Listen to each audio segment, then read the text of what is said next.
Do you know? Even whether you keep pre-installed apps on a PC or mobile you use can say a lot about you. This, the 25th law of Robert Greene's powerful work, 48 Laws of Power. Recreate yourself. Do not accept the roles society has assigned you. Create a new identity. Sometimes we are bound in our own minds. We've discussed 20 mental loopholes of minds that can make you suffer. You can't shut them or throw them away, but you can be among the few of them who understands when they arise and take precautions based on that. You can watch that video after this one. So let's start today's video. Chapter 1. The Shackles. From the moment we are born, society imposes roles upon us. We are sons and daughters, students, workers, and citizens. These roles come with expectations and limitations, shaping our identities and dictating our paths. Yet, beneath these layers of societal roles lies our true self, waiting to be discovered and expressed. To recreate oneself is to break free from these imposed identities and craft a new, authentic existence. The philosopher Heraclitus once said, "You cannot step into the same river twice." This reminds us that change is the only constant. Embracing this flux, we must recognize that our identity is not fixed, but fluid. We have the power to redefine who we are, to reshape our essence in alignment with our true values and aspirations. The psychological concept of self-concept elaborates on this idea. In a 1959 study, psychologist Carl Rogers explored how our self-image can be influenced by our experiences and the perceptions of others. He emphasized the importance of self-actualization, the process of realizing and expressing one's own capabilities and creativity. Recreating oneself involves this journey towards self-actualization, shedding the old skin of societal roles to reveal the vibrant core within. In the Stoic tradition, we are reminded that external circumstances do not define us. As Marcus Aurelius wrote, "You have power over your mind, not outside events. Realize this, and you will find strength." This strength comes from understanding that we are the architects of our destiny, not mere actors in a pre-written script. Consider the story of the renowned artist Beni Gufista, constrained by societal expectations to pursue a conventional career. By rejecting these imposed roles, the artist embraces their true calling, transforming their life through creativity and passion. This act of recreation not only liberates them, but also inspires others to seek their own paths. In our journey to recreate ourselves, we must first acknowledge the limitations and expectations that bind us. We must question the roles we have accepted without scrutiny and explore the possibilities that lie beyond them. By doing so, we embark on a path of self-discovery and transformation, crafting an identity that is true to our innermost selves. As we continue, we will delve into the practical steps of this recreation process, exploring how to break free from societal constraints and embrace our authentic selves. Through this journey, we find the power to redefine our existence and live a life of purpose and fulfillment. Chapter 2. Breaking Free from Constraints. Recreating oneself begins with recognizing the constraints that society imposes. These constraints come in many forms. Expectations from family, norms within our community, and the broader cultural and societal rules. They shape our actions and thoughts, often without our conscious awareness. To embark on the journey of self-recreation, we must first see these invisible chains. The philosopher Epictetus taught that freedom is the power to live as we wish. This freedom is not about defying every societal rule, but about discerning which roles serve our true nature and which do not. We must learn to identify the roles and expectations that confine us and understand how they affect our sense of self. A key step in this process is introspection. We must look inward, questioning our motivations and desires. Are they genuinely ours, or are they reflections of what others expect from us? This practice aligns with the Stoic principle of knowing oneself deeply. By understanding our true values and passions, we can begin to disentangle them from external influences. A psychological study by Timothy Wilson and Jonathan Schooler in 1991 explored the concept of verbal overshadowing, where describing our feelings can sometimes distort our true emotions. This finding suggests the importance of nonverbal introspection, such as meditation or silent contemplation, to access our deepest selves. Through these practices, we gain clarity on what we truly want and who we truly are. In practical terms, breaking free from constraints involves making deliberate choices that reflect our authentic selves.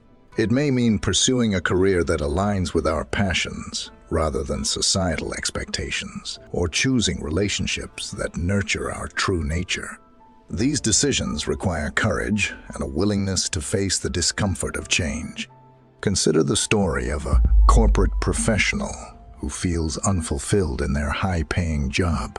Society views their position as a success, yet they feel a void. By acknowledging this discontent and exploring their true interests, perhaps in art, teaching, or entrepreneurship, they can begin to recreate their identity. This process may involve taking risks, but it ultimately leads to a more authentic and satisfying life. As we break free from these constraints, we must also embrace the uncertainty that comes with redefining our identity.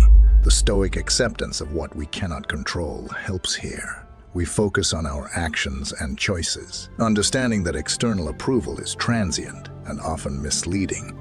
In the next chapter, we will explore the tools and strategies for constructing a new identity. By understanding and applying these methods, we can actively shape our destiny and live in alignment with our true selves. Through this journey, we find not only freedom, but also the strength to live authentically and purposefully. Just a quick reminder, if you're enjoying this video, please consider like and subscribe, and thanks a lot if you did already. Moving on. Chapter 3, Action. As we move from recognizing constraints to actively recreating ourselves, it is essential to equip ourselves with the right tools and strategies. This chapter will delve into practical methods for constructing a new identity that resonates with our true essence. One of the fundamental tools in this journey is self-reflection, regularly setting aside time to reflect on our thoughts, actions, and experiences allows us to gain insight into who we are and who we want to become. Journaling, meditation, and quiet contemplation are effective practices for this purpose. By documenting our journey, we can track our progress and identify patterns that reveal our deepest desires and values. In addition to self-reflection, setting clear, intentional goals is crucial. These goals should align with our authentic self and help us move closer to our desired identity. In 2010, Edwin Locke and Gary Latham conducted a study that highlighted the importance of goal setting in personal development. Their research showed that specific, challenging goals lead to higher performance and greater personal satisfaction. By defining what we want to achieve, we create a roadmap for our transformation. Visualization is another powerful strategy. By vividly imagining our desired future, we condition our mind to believe in and work towards that reality. This technique, rooted in both ancient philosophy and modern psychology, reinforces our commitment to change. The Stoic practice of premeditatio malorum, or visualizing potential challenges, can also prepare us to face obstacles with resilience and adaptability. Another essential tool is surrounding ourselves with supportive influences. This involves seeking out mentors, friends, and communities that encourage our growth and reflect our new values. The ancient Stoics believed in the importance of companionship and learning from others. Seneca advised, "Associate with those who will make a better man of you." By choosing our associations wisely, we create an environment conducive to our transformation. Embracing continuous learning is also vital. Our new identity is not a fixed endpoint, but an evolving journey. Engaging in lifelong learning, whether through formal education, reading, or experiential learning, ensures that we continue to grow and adapt. This mindset of growth aligns with the Stoic idea of striving for excellence and self-improvement. As we integrate these tools and strategies into our lives, we actively shape our new identity. This process requires patience, persistence, and a willingness to embrace change. In the next chapter, we will explore how to maintain and reinforce this new identity, ensuring that it withstands the test of time and external pressures. Through these practices, we embody the Stoic virtues of wisdom, courage, and resilience, living a life true to our inner self. Chapter 4. Maintaining and reinforcing your new identity. The journey of self-recreation does not end with the establishment of a new identity. To ensure its longevity and resilience against external pressures, we must adopt practices that maintain and reinforce this identity. This chapter will explore how to sustain our new self with consistency and determination. One key to maintaining our new identity is daily practice. Just as a sculptor shapes a statue with continuous effort, we must shape our identity through consistent actions and habits. These practices should align with our new values and goals. James Clear, in his book Atomic Habits, 2018, emphasizes that small, daily habits compound over time to create significant changes. By embedding our desired traits and behaviors into our daily routine, we reinforce our new identity. Mindfulness is another crucial practice. Being present in the moment and aware of our thoughts and actions helps us stay true to our new self. Mindfulness allows us to recognize when old patterns and societal pressures try to reassert themselves. Through techniques such as meditation, deep breathing, and mindful observation, we cultivate an awareness that anchors us in our chosen identity. The philosopher Epictetus taught that we should focus on what is within our control and let go of what is not. This Stoic wisdom is vital in maintaining our new identity. External opinions and reactions are beyond our control. Our actions and responses are not. By focusing on our internal locus of control, we can navigate external challenges without losing sight of who we are.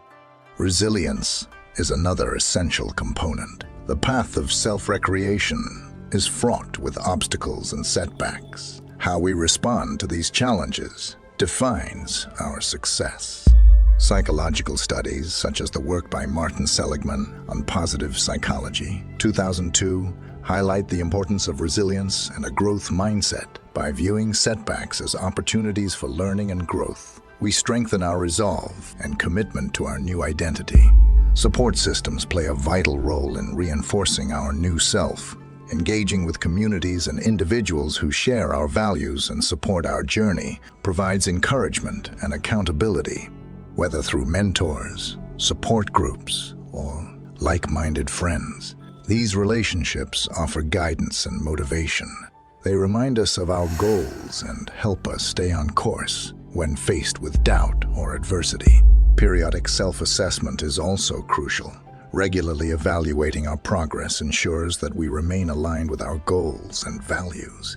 This can involve reflecting on our achievements, identifying areas for improvement, and adjusting our strategies as needed. Such assessments keep us on track and foster continuous growth. Finally, embracing the impermanence of identity is essential. Our new self is not a fixed state, but an evolving journey. The Stoics believed in the fluidity of life and the importance of adapting to change. By remaining open to growth and willing to refine our identity over time, we ensure that we continue to develop in alignment with our true self. In the concluding chapter, we will explore the profound impact of recreating oneself. Through these practices, we embody the Stoic virtues of perseverance, wisdom, and courage, living authentically and resiliently in the face of life's challenges. Chapter 5. The fulfillment of self-recreation. The journey of recreating oneself is not merely an exercise in change. It is a profound transformation that leads to a life of fulfillment and purpose. As we conclude this exploration, we reflect on the impact of self-recreation and how it aligns with the deeper principles of Stoicism. When we break free from societal constraints and forge a new identity, we embrace a life that is truly our own. This authenticity brings a sense of inner peace and satisfaction. By living in accordance with our true values and passions, we eliminate the dissonance between our inner desires and our outward actions. This harmony is the essence of fulfillment. The Stoic philosopher Seneca wrote, "Life is long if you know how to use it." By recreating ourselves, we learn to use our time wisely, focusing on what truly matters. We prioritize meaningful pursuits and relationships, shedding the distractions and superficialities that once consumed us. This shift in focus leads to a deeper sense of purpose and contentment. The process of self-recreation also fosters resilience. By continually shaping and refining our identity, we develop the strength to face life's challenges with grace and fortitude. We become adaptable, capable of navigating change without losing our core self. This resilience is rooted in the Stoic practice of accepting what we cannot control and focusing on our own actions and responses. Moreover, by recreating ourselves, we inspire others. Our journey becomes a beacon of possibility for those around us. We demonstrate that it is never too late to change, to pursue one's true calling, and to live authentically. This influence extends beyond personal fulfillment, contributing to a ripple effect of positive change in our communities and beyond. A key psychological insight supporting this transformation comes from the concept of self-determination theory, developed by psychologists Edward Deci and Richard Ryan in 1985. It posits that fulfillment and well-being arise from autonomy, competence, and relatedness. By taking control of our identity means autonomy, developing our skills and talents means competence, and forming meaningful connections relatedness. We achieve a balanced and fulfilling life. Consider the example of someone who, after years of living according to others' expectations, decides to pursue their passion for environmental conservation. They leave a conventional career to work on sustainability projects, driven by a deep sense of purpose. This new path not only brings personal satisfaction, but also contributes to the greater good, aligning with Stoic principles of virtue and service to humanity. To sustain this fulfillment, we must remain vigilant in our practice of self-recreation. Regular self-reflection, mindfulness, and resilience building are lifelong endeavors. We continue to set goals, seek growth, and adapt to new challenges, always staying true to our evolving self. In the end, recreating oneself is a journey of continuous discovery and transformation. It is about becoming who we are meant to be, free from the constraints of societal expectations. It is about living a life of purpose, integrity, and fulfillment. By embracing this path, we embody the Stoic virtues of wisdom, courage, and resilience, and we find true peace and happiness in the authenticity of our existence. As we conclude, let us remember that the power to recreate ourselves lies within. It is a journey of courage and introspection, guided by the timeless wisdom of Stoicism. Through this journey, we not only transform our own lives, but also inspire and uplift those around us, contributing to a world where everyone has the freedom to live authentically and purposefully.